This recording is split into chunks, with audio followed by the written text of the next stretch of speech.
So my name is not Ron Lieberman, it's Ron Liebman. but that's a common mistake. That's a common mistake because, I don't know, people autocomplete the R. There's no R in my name, but never mind that. So my name is Ron Liebman, and I work today in Facebook. And I came from startup companies, as you mentioned, and I think that the thing that I can bring to you from my experience is how things are different between Facebook and what we do in startups today. So I hope you enjoy it. So on the agenda, I will talk about problems from my perspective and how we deal with them in Facebook today and how Facebook solves them. And I will dive into each component that we have in order to monitoring Facebook scale and show some use cases. And hopefully we'll leave time for Q&A. So just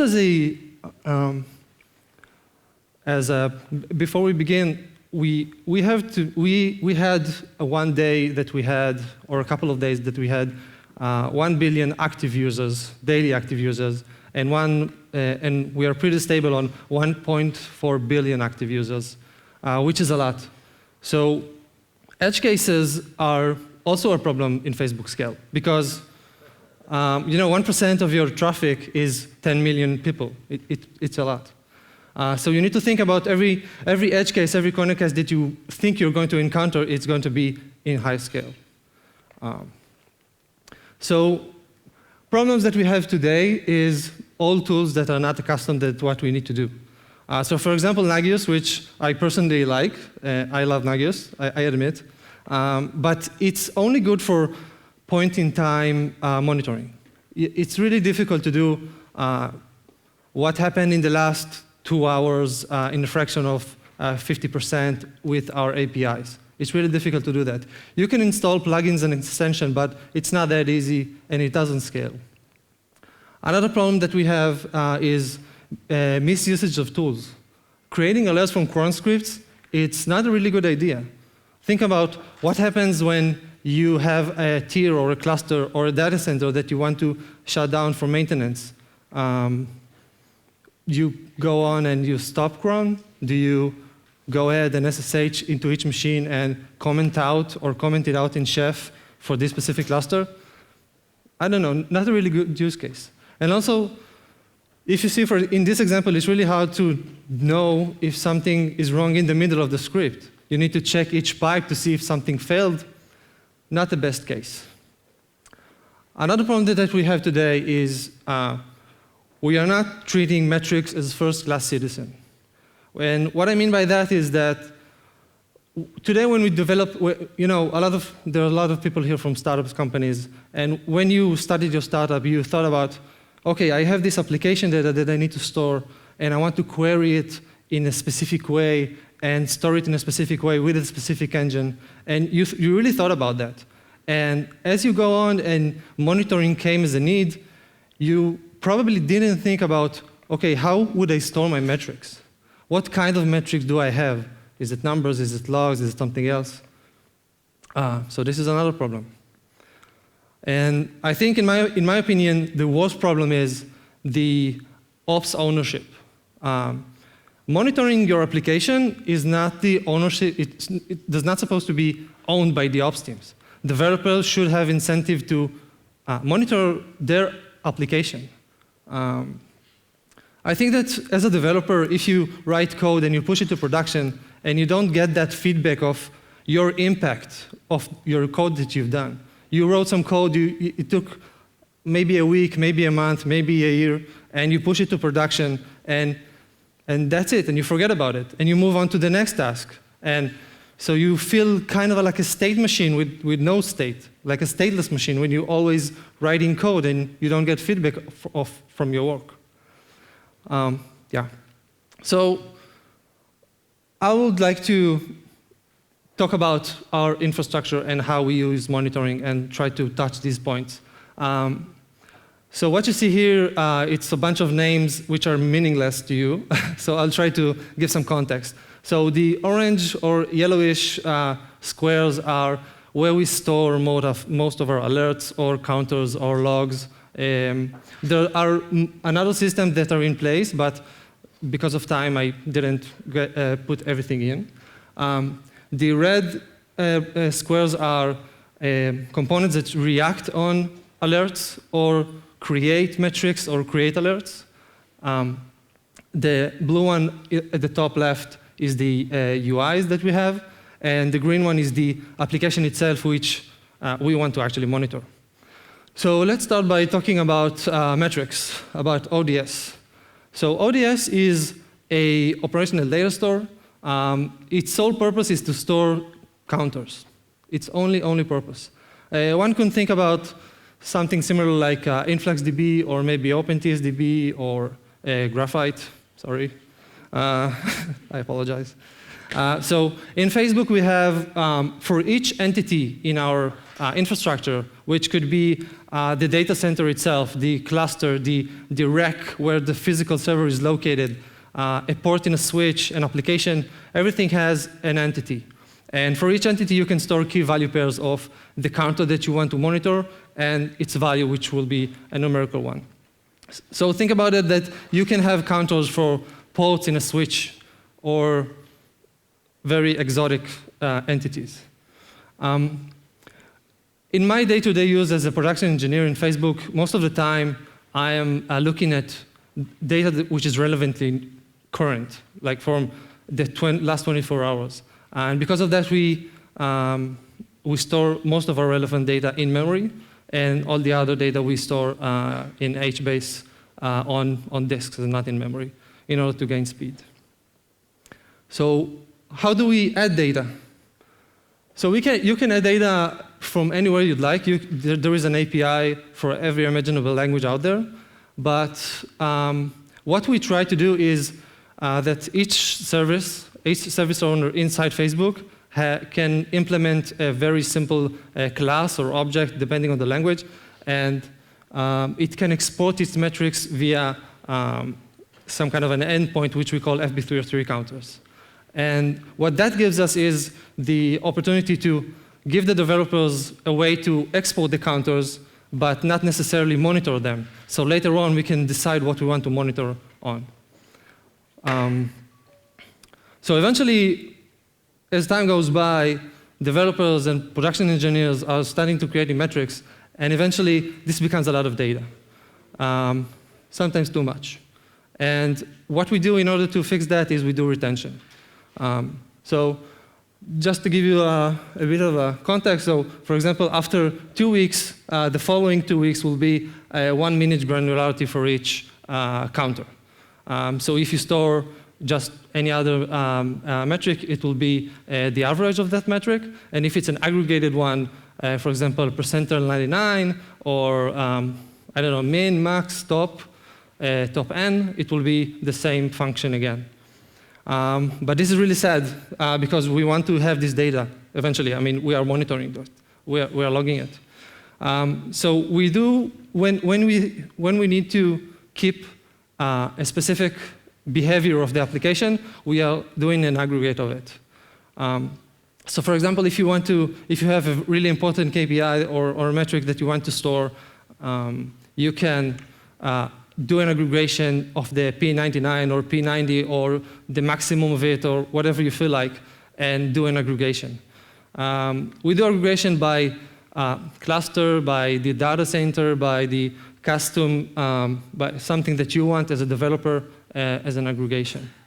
As a trade-off, if you want to have more granularity than what you are monitoring right now, you can physically, we have some kind of a FB303 top applications. You can just point into one server and debug it on the fly and have the granularity that the service is actually counting itself, which is pretty nice. OK, so this is ODS. But eventually, when something happens, when you look at the graph and you see like a spike or you see an anomaly that looks strange to you, you want to dive in. And we do that by looking at logs. We see application logs like access logs for Nginx or Tomcat log for JStuff or any other logging that you do. And you want to get this data really, really fast, and you want the data to be relevant. So a lot of systems today can show you data before like a couple of days ago, or 1 day ago, or a couple of hours ago, which is also not too good. So for that, we introduced Cuba. So think about Cuba as an in-memory columnar-style data store with an SQL API. And the thing about this is that it is in memory. So all the data that you are logging from your application will go into in-memory of one of these servers. So you're probably thinking about, yeah, okay. He's like, okay, they're Facebook, they have a lot of servers, no problem, right? You just go on and scale as much as you like. But no, we have a really strict policy on the size and how long you can keep it. And in order to fix that, we are using sampling from the application itself and the client themselves. So if you are doing your sampling in an efficient manner and you keep the overall behavior of your service, you can find your trends along the way and get the data that you want eventually. So for example, one dashboard that we can see from Scuba is, I don't know, the left pane we cannot see here really good, but you can slice and dice the data as like any other SQL engine over there. You can see here that this is a week over week of metrics that are being created from the clients when they load Facebook. And you can see that when you look at week over week of your logs, you can see easily that something has happened. Maybe it's a good thing, maybe it's not a good thing, but it's really visible to see that something is wrong. Another thing I want to show is that this is, for example, the top 10 pages of Facebook for the last day. And the thing about this is that, I don't know if you can see this from here, but it's 63 milliseconds to get this graph. Even if you plot it on a different time series or whatever, or something else, 63 milliseconds is really, really fast for current data today. Another way to look at your data is by geographical location. So if you create your log and you have the country code from where the service is running and from where the clients are coming, you can know the geographical location and display it. And over here you can see this is bugs reported about photos over the last day comparing to next week. So in the red zones, you can see that people are really, really angry. And I think we were angry as well, if I can see it correctly. And in the US, for example, people are more satisfied. And you can, the thing here is that this is not like a stab to look at. You can click on a country and dive into that country and just group by everything that you like. So this is awesome. So which one should I use? So you should use both. And it really depends on what you want to use. I'm trying to think about it as if I want to know how much or how good the service is doing, I would report it to ODS. And if I want to see what exactly is going on right now, I would log it into Scuba as an informative log. So that was Scuba. Now I want to try to talk a bit about the alarms themselves that we create. So I think that everybody, I'm absolutely sure that everybody in this house has this idea of, has this scenario when you're coding, you're really productive, you're working on a production issue or whatever, and then somebody comes along and says, oh my God, fix the site, everything is broken, and all hell breaks loose. And the first thing that you want to know is what is going on, where's the service is located, how do you come up to this conclusion that something is wrong, and you need information. And for that, we create alarms. So alarms as an object in the system is not PagerDuty. It's not an email. It's not an IRC. It's not a Slack post. It's just an event. An event that's stating that something has happened in the infrastructure. And we try to make the alerts as much as informative as possible. So for example, you can see here that we have alarms documentation in the alarm itself. So you can say, if these alarms went off, you might suck at coding, but you might done something really, really bad, and you should fix it. So this is the alarm structure. So how do we create alerts? So all of our configurations are, I think, large portion of our configuration are Python scripts that are compiled into JSONs in other systems that call configurator, if you've heard of it. So over here you can see that at the top over there, we are taking the modification file of the chef run that chef is writing to that file after each run, and we are reporting that to ODS. And from the bottom, we are creating a detector on this metric, and we are saying, take this metric, and for each minute, do the difference between the last minute. So this is actually meaning that if chef didn't run for 2 hours for 120 checks, then something is wrong. And notice that it doesn't say who gets this alarm, or if somebody will get this alarm. It just means that it will be created. So for example, if I compare this to a Nagios check, which will be, look at the file right now. If something has happened, then send an alert. And you cannot do this with Nagios easily because you need to save the state of what was the previous run of the file and compare it. So this is one example. The other example is using FB303 counters. So as I mentioned before, FB303 is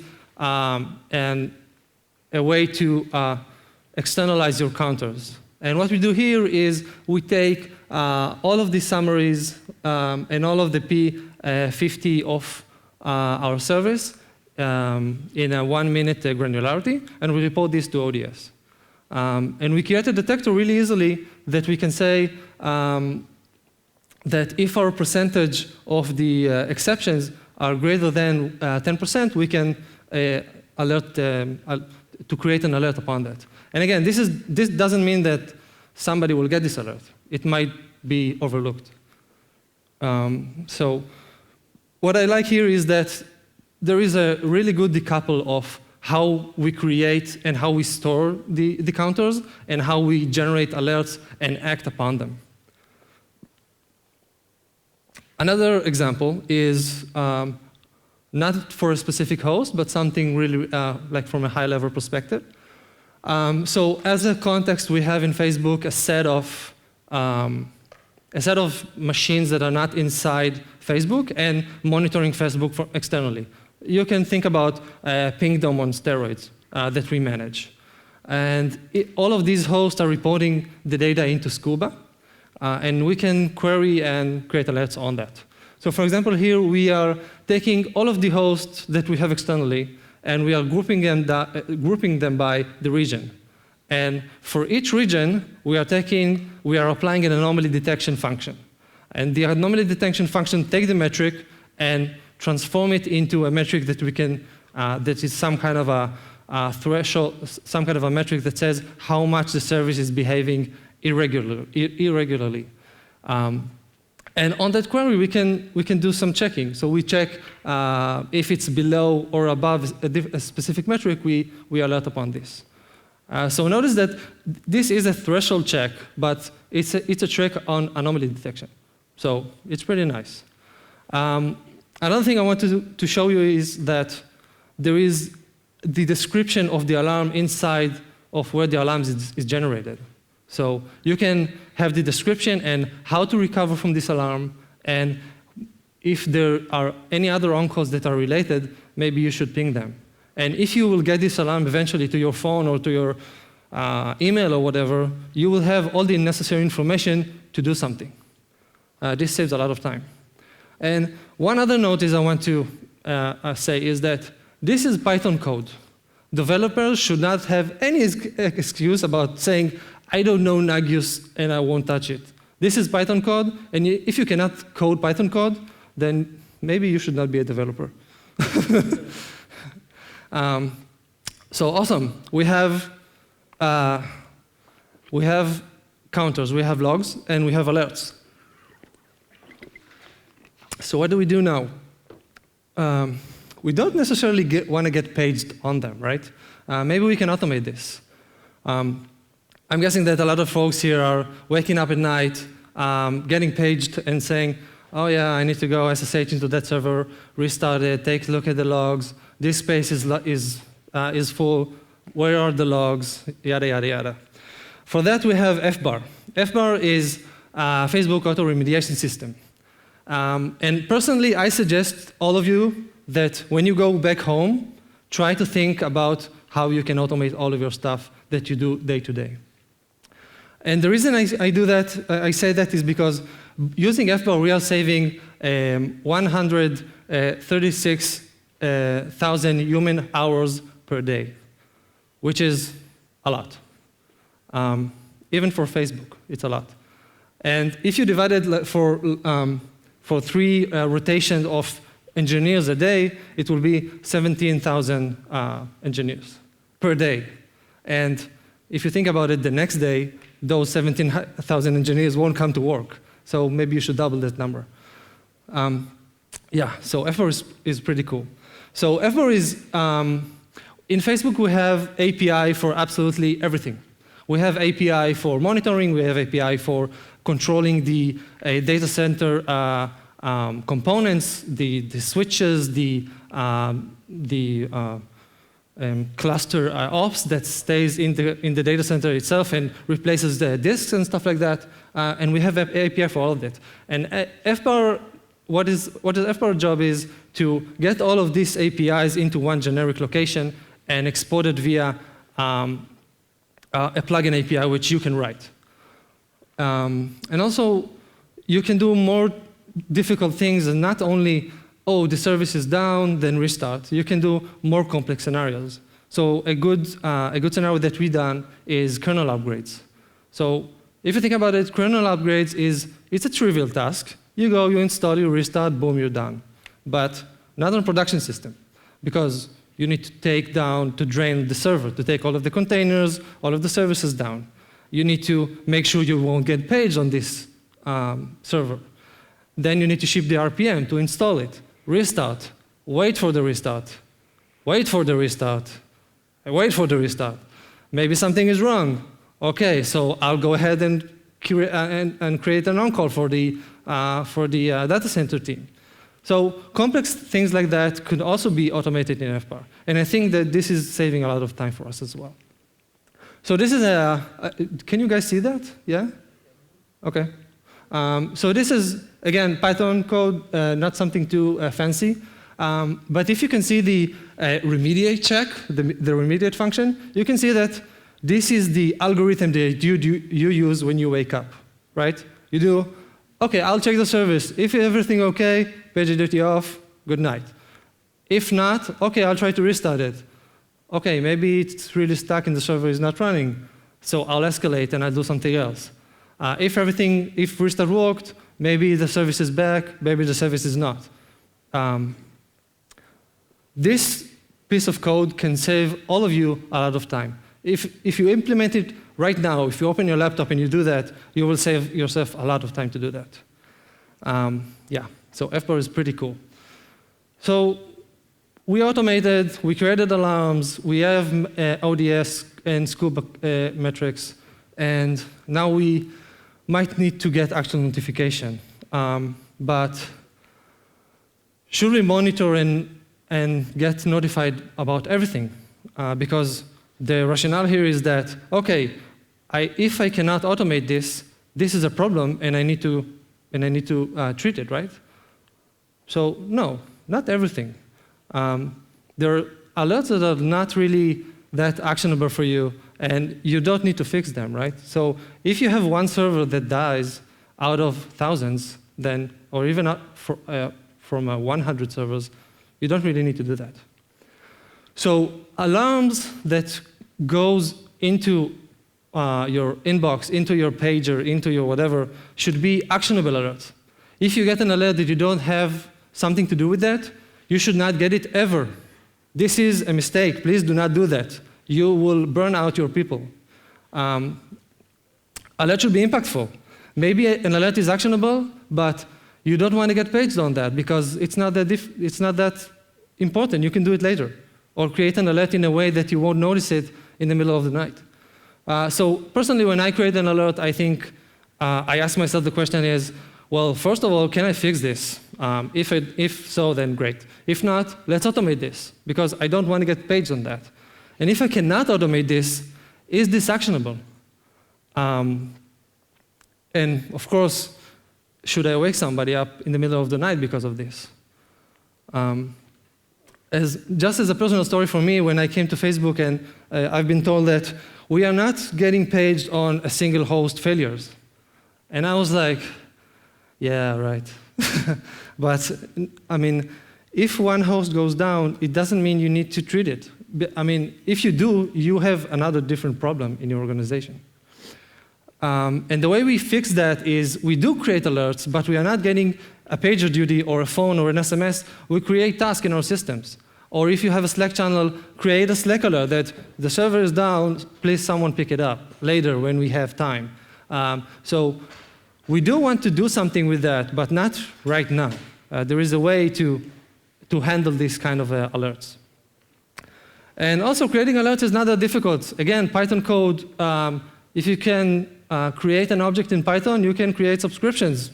That's pretty easy. The nice thing here is that you can express exactly what kind of alerts you want to be notified about. And in a lot of tools today, this is not that easy.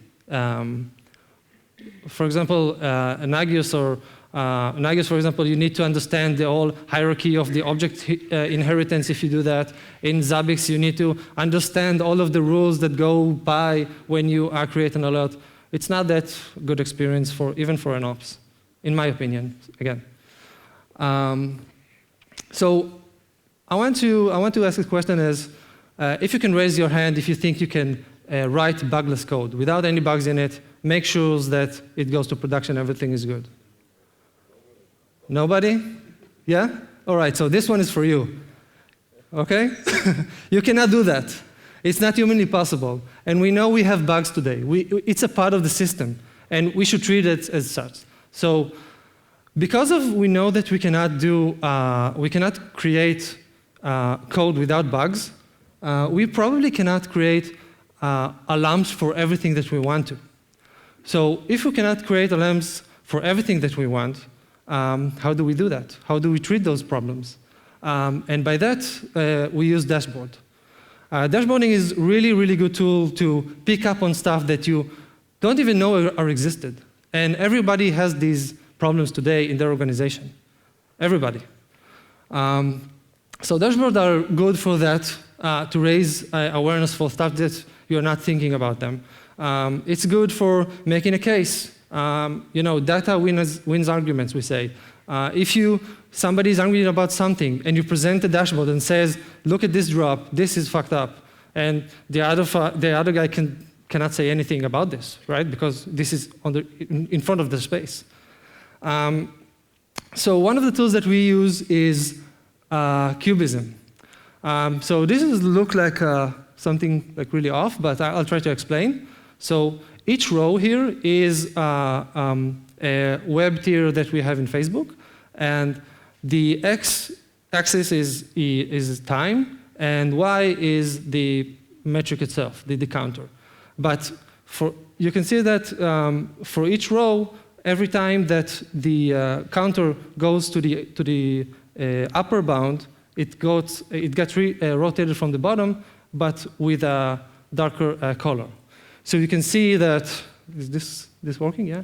So you can see that over here in this part, there's a lot of traffic, probably daytime for where these servers are. And you can see that over time, data goes on, and the color gets lighter during the night. And if you can, I think you can see it over here that there is a problem in all of these tiers. Something has happened, and it correlates with everything. And alarm might not pick that because this is some anomaly that you don't thought about because we are humans. So this is a really good way to surface stuff that we didn't think about. Another look at Cubism is that by geographical location. So you can see that in the US, there's a lot of traffic, and in Asia, there are less, and in Europe, there's like ish between them. And you can see also the difference in the time zones, right? Because US time and Europe time is not the same time, so you won't get the same amount of traffic. And also here, you can see that something is wrong. I think that everybody can see that there is something wrong with Europe.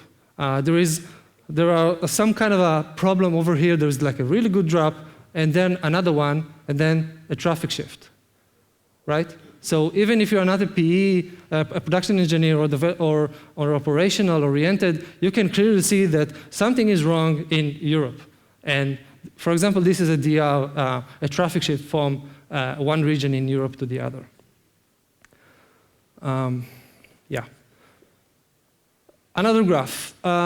This graph I want to illustrate is that when we report data to ODS, this is an ODS graph of a response time for a specific service.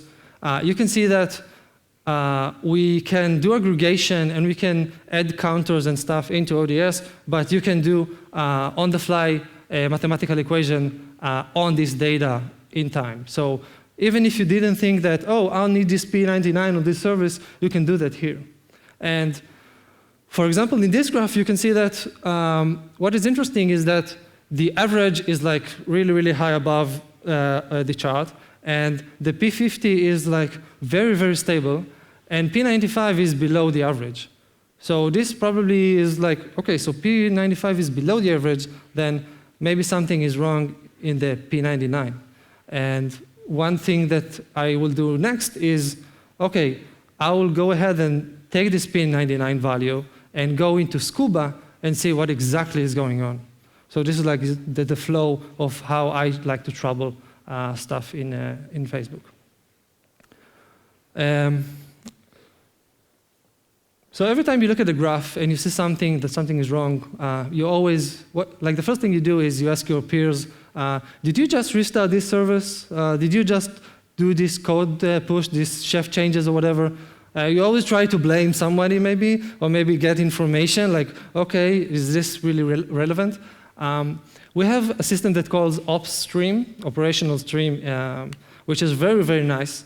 Think about it is that you can create events that are not really failures, but more of a ops related. So deployment of a service, maintenance, experiment in Google.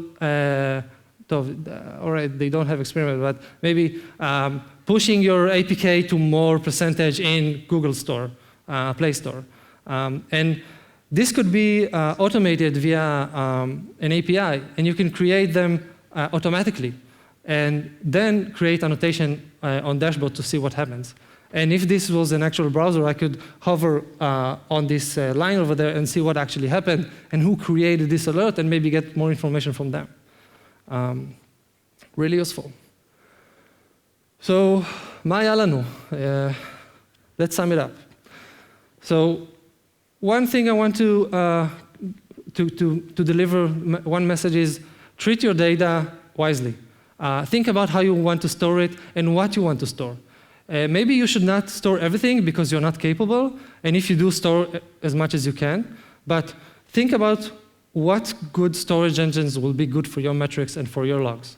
Don't just default to the next best thing out there. It might not suit you. Before you alert, think about it. Think about, is this, maybe you can fix it and you don't need to fix the alert. Maybe the time that you create the alert will be the time that you need to fix the problem itself. Maybe you can automate this. How can you do that? Is it actionable? Do you need to do can you do something about that? And if not, how do you service the problem in another manner and not with an SMS or PagerDuty? And eventually, when you do decide to alert, you wake somebody up because you do that. Think about this. So we are humans, and we cannot figure out all possibilities. We know that by now.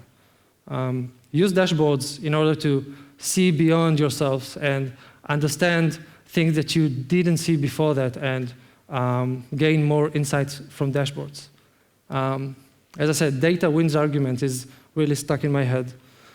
And the last thought I want to leave you guys with is monitoring is not an ops job. We can fix this. I think this is one of the reasons that we changed from SREs or operational to production engineers. Because when you go to a DevOps team or an operation team, as a developer, you automatically assume you have this bias, unconscious one, or maybe conscious one, that, oh, they are the operations, they do this shit, and I don't need to worry about that.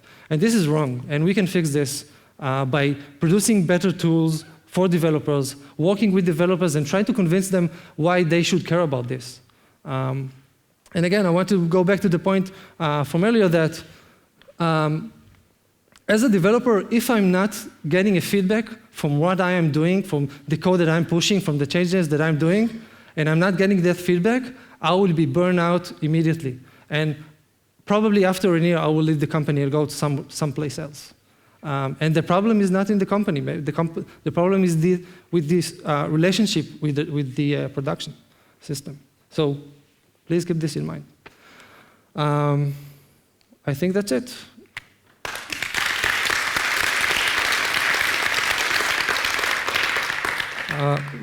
Just got a PagerDuty, by the way, yes. So there's a little bit of time for question if somebody wants. Yeah. So I have a lot of questions, but let's start with the first one. So you mentioned the plugins for FBAR, yeah, and applying certain remediation policies. Yeah. If every developer can write their own policy, how do you make sure policies don't conflict or don't interfere with one another? That's actually a good question. I think that people don't write policies for services that they don't own them. Because usually the on-calls team, the on-calls that do the on-call on the team, and the engineers on that team will care more about other people from their service, and they will create these alarms. I guess that you can,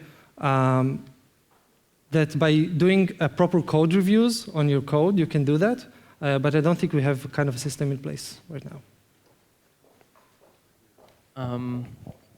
So at some point you showed that you restart a service or a server automatically.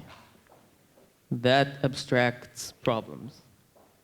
That's in general, I mean. Obviously, it might be a solution because restart solves everything. But I'm wondering if you have 17,000 developers restarting services all over the place, how do you monitor that so that you don't create more? That's a really good question. So we have ODS counters and scuba logs for FBAR itself as well. And you can, what actually people do is they monitor how Facebook is performing on their service. So if FBAR is restarting a half of the tier that you own right now, there is probably a problem without more than the resource itself, so you can get paid on that. And we're also introducing rate limiting on specific hosts, specific tiers, specific data centers, so FBAR won't go AI and take the whole site down. Just last one. You talked a lot about events. Yes. Where do you keep all those events? And what you haven't? You have events, and filtering and everything. So we have the alarm system. I'll try to browse real quick. Yeah. So this one over here. Yeah, you don't see anything. This one. All of the alerts are over here. So every alert that you create that I've shown over here is created in a specific database for the alert itself, and other components can react upon that. For example, FBAR or any other subscription for creating alarms in PagerDuty, in email, in IRC, or whatever.